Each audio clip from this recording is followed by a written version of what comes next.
મનર ઉદાસે ગાયેલી એક ગઝલ બચપન, એની આ લાઇન્સ ધ્યાનથી સાંભળજો.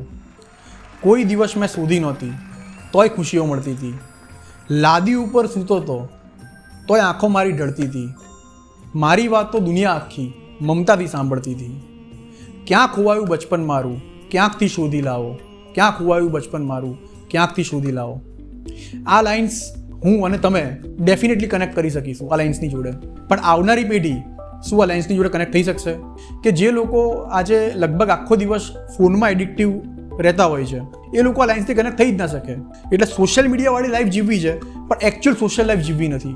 એમાં ક્યાંક ને ક્યાંક વાંક મારો અને તમારો પણ છે કે એઝ અ રિયલ એસ્ટેટ ઇન્ડસ્ટ્રીના માણસ તરીકે અમે લોકોએ એવી સ્પેસ આપી નથી કે જ્યાં છોકરાઓને એક નાનકડું એવું પ્લેગ્રાઉન્ડ મળે, એનાથી વિશેષ બીજું કંઈ જ ના હોય. અને એઝ અ ક્લાયન્ટ તરીકે તમે એવી સ્પેસ માગી નથી છોકરાઓ માટે. તમે શું માગેલું છે? મને જીમ આપો, મને હોમ થિયેટર આપો, મને સ્વિમિંગ પુલ આપો.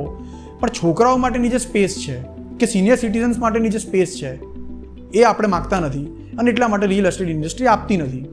પાયલટ લેવલે અમે એક પ્રોજેક્ટમાં લાયેલા છીએ. અમારો પ્રોજેક્ટ છે રિવાન્તા વિબગ્યોર, ગાંધીનગરમાં છે. 2 BHKનો પ્રોજેક્ટ છે, અને એમાં અમે આ લાઇનને અનુરૂપ બધી વસ્તુ આપવાનો પ્રયત્ન કરેલો છે.